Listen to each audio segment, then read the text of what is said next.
kaip profesionalas, teisininkas, jūs pastebi turbūt kažką daugiau ir iš kitos pusės negu mes. Yra daug labai visų pirma rizikos, kas yra atsitikę, tai yra akivaizdu, kad tai yra ataka į laisvą žodį, bandymas užgniaužti bet kokią opoziciją, realią opoziciją Lietuvoje, bet kokį realų kalbėjimą apie kitokį Lietuvos viziją, apie kitokį Lietuvos vystimąsi, bandymas sustabdyti globalizmo idėjas, kraštutinės kairės idėjas, kurios Lietuvoje keičiantis partijom lieka tos pačios. Tai štai jūsų šita byla yra akivaizdus nuobauda laisvam žodžiui, dėl to, kad kitaip pavadinti tokių sumų, kurias yra priteistos apeliacinės instancijos teismų, ganėtinai sunku yra pavadinti. Pradedant nuo to, kad iki šiol teismai paprastai priteisdavo bendras sumas, dabar už kiekvieną sakinį ten skaičiuoja po 100 ar po kiek eurų. Po 1000 eurų. Dar būtų juokingiau, turbūt, jeigu žodį pradėtų skaičiuoti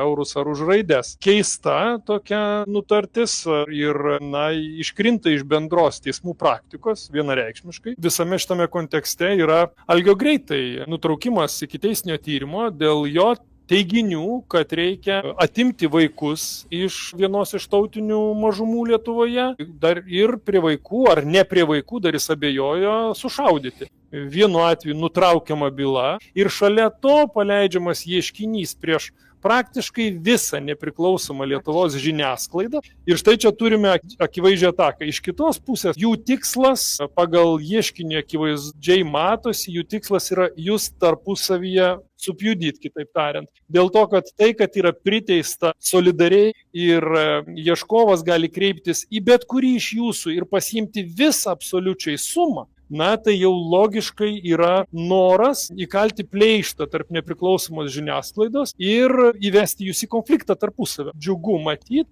kad atsitinka visiškai priešingai. Jūs susivienyje